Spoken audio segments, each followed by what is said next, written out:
ধোঁকাবাজি করেছে শেখ হাসিনা সরকার। এই পাহাড়ের মানুষের সাথে একটা প্রতারণা করেছে, সংঘর্ষ এবং বিভেদ বাড়িয়ে দিয়েছে।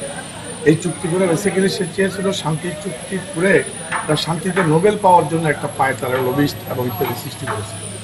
এখানে এই চুক্তিতে রক্তের বন্যা বয়ে দিয়েছে, হানাহানি বেড়ে দিয়েছে, মারামারি বেড়ে দিয়েছে।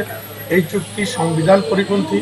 এই চুক্তি একটা দেশের মধ্যে আলাদা একটা রাষ্ট্র, আলাদা একটা অবস্থা সৃষ্টি করার একটা সামিল।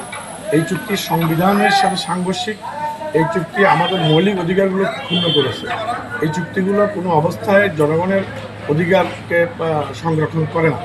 অর্থাৎ এই চুক্তির বিরুদ্ধে অনেক মামলা হয়েছে, আদালতে আছে, হাইকোর্টে আছে, সুপ্রিম কোর্টে আছে। এই অবস্থায় এই চুক্তির দ্বারা সৃষ্টি হওয়ার পরে বাঙালিদের মধ্যে যেমন একটা বৈষম্য শিকার হয়েছে, পাহাড়িদের মধ্যে এটা নিয়ে ভাতৃঘাতী সংঘাত সৃষ্টি হয়েছে। অর্থাৎ এই চুক্তি বাতিল করার জন্য বর্তমান সরকারকে আমরা অনুরোধ করবো যে আপনারা যেভাবে এই আওয়ামী লীগ সরকারের বিভিন্ন মানে অপসিদ্ধান্ত, ভুল সিদ্ধান্ত এবং গণবিচ্ছিন্ন সিদ্ধান্ত যা নিয়েছে, অনেক কিছুই আপনারা বাতিল করছেন এবং এই চুক্তিটাও বাতিল করার জন্য আমরা আহ্বান জানাবো। তাছাড়া এই যেই সরকার আওয়ামী লীগ মানে এই চুক্তি করেছে, তারা কিন্তু 16 বছর ক্ষমতা থেকেও এই চুক্তির কোনো অংশই পূর্ণাঙ্গভাবে তারা দেয় নাই, বাস্তবায়ন করে নাই। এতে করে অশান্তি পাহাড়ে আরও বাড়িয়ে দিয়েছে, অস্ত্রের ঝঞ্ঝনানি এবং অস্ত্রের ব্যবহার আরও বেড়ে গেছে। এই চুক্তিতে এতটা বৈষম্য যে রাষ্ট্র যে অধিগ্রহণের ক্ষমতা রাখে, সেই অধিগ্রহণের ক্ষমতাটাও রাষ্ট্র থেকে কেড়ে নিয়েছে, সরকার থেকে কেড়ে নিয়েছে।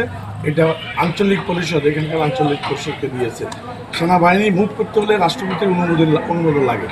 সেই ক্ষেত্রে এই চুক্তিতে পাহাড়ের মানে আঞ্চলিক পরিষদ বা চুক্তির যে যারা মানে সুফল ভোগী, তাদের হাতে ক্ষমতা ছেড়ে দিয়েছে। সেনাবাহিনী মুভ করবে না।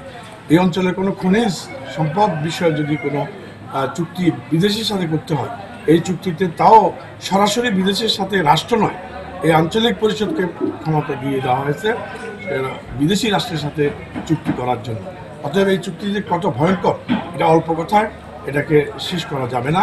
তাই এই চুক্তি কোনোভাবেই মানা যায় না। এটা বৈষম্যমূলক, এটা সংবিধান পরিপন্থী, এটা রাষ্ট্র পরিপন্থী, এটা আমাদের পাহাড়ের মানুষের জনগণ পরিপন্থী। সামগ্রিকভাবে বাংলাদেশের 1/10 ভূমিকে বাংলাদেশ থেকে বিচ্ছিন্ন করার একটা মানে সিঁড়ি এটাকে কোনোভাবেই বাংলাদেশ থেকে বিচ্ছিন্ন করতে দেওয়া যাবে না। তাহলে হবে কি, সমগ্র বাংলাদেশ ক্ষতিগ্রস্ত হবে, সমগ্র বাংলাদেশের মানুষ ক্ষতিগ্রস্ত হবে। এই চুক্তি সমগ্র বাংলাদেশের মানুষের এবং বাংলাদেশের বিরুদ্ধে গেছে। তো এই চুক্তিকে আমরা কোনোভাবে সমর্থন করি না এবং এই চুক্তি বাতিল করতে হবে।